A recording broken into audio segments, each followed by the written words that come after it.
You know, in football, technology is supposed to bring clarity, right? But what happens when it stops being a tool and starts being the main character in the story? Well, today we're diving into the Chelsea versus Fulham derby. This was a match where two massive VAR calls didn't just influence the game, they absolutely decided it. It left one side with the win and the other asking, hey, were we playing against 11 guys or the system itself? And if you want to get a real feel for the atmosphere in that stadium, all you have to do is listen to this one chant from the Fulham fans. I mean, think about that. That's not just disappointment you're hearing. That's their verdict on who they thought the most important person on the pitch was. It just perfectly sets the stage for the sense of injustice we're about to get into. And what really makes the final score so tough to take for Fulham is how this game started. For the first 20 minutes or so, they were the better team, plain and simple. They were moving the ball well, they were creating chances, and honestly, they looked way more likely to score. You've got to keep that in mind because it's so important for understanding all the frustration that came later. Okay, so this right here, this is the exact moment the entire story of the game gets completely flipped on its head. It's this wild sequence of events that kicks off with what should have been a moment of pure joy for Fulham and ends with an absolute gut punch just before halftime. And there it is. It was a fantastic, flowing move from Fulham. Joshua King puts the ball in the back of the net, the away section is going absolutely crazy, and for all the world, it looks like Fulham have the lead they totally deserved. But then, the celebration just stops.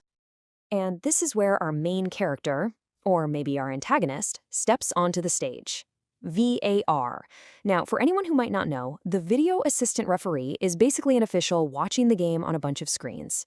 Their job is to tell the on-field ref about any clear and obvious errors. In theory, it's a great idea, a safety net for huge mistakes.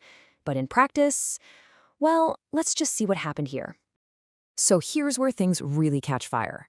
After this super long review, the official reason for chalking off the goal was a careless challenge in the build-up. The problem? That is not how most people watching the game saw it at all. Commentators everywhere were calling it contentious, even poor. And it really makes you wonder about the whole system, doesn't it? Was VAR fixing a huge obvious mistake, or was it just nitpicking a tiny incident and by doing that, completely changing the course of the game? So what was the immediate results of that super long VAR check? This, a whopping 9 minutes of added time at the end of the first half. Now, if you're a team like Fulham, who had all this early momentum going, a delay like that is an absolute rhythm killer.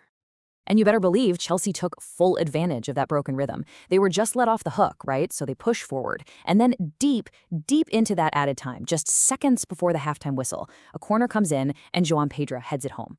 So in the span of about 25 minutes, Fulham went from celebrating a 1-0 lead to walking into the locker room 1-0 down. I mean, what a massive psychological blow. But hold on, because the VAR drama was not even close to being over. The second half brought another huge decision, and this one would pretty much put the nail in the coffin. This whole process just shows you how tangled up these decisions can get.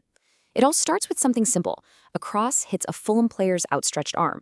But what happens next is a 4-minute review where VAR has to clear 2 other potential fouls before they can even get to the handball. And after all that, the finger points back at Fulham.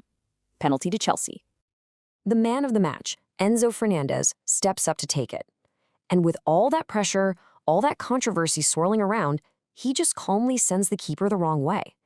Just like that, it's 2-0 to Chelsea, and the game feels like it's over. And for Fulham, yeah, this was the final straw.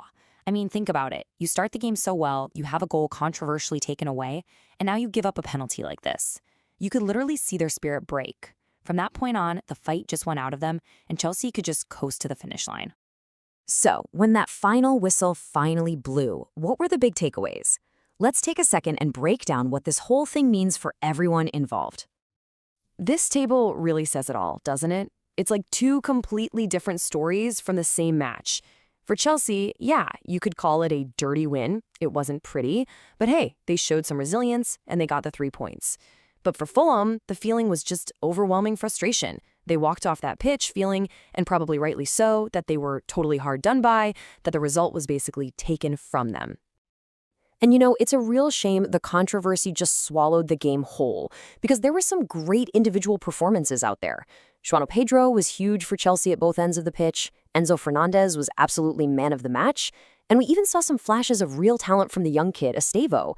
These guys showed up and played well, even while the story of the game was being decided somewhere else. And all of this leaves us with one really big question. This derby isn't going to be remembered for a brilliant goal or some tactical genius. Nope, it's going to be remembered for two really long, controversial reviews by a computer. So it really makes you ask, when technology becomes the main story, has the game itself already lost? That's the debate this match leaves all of us with.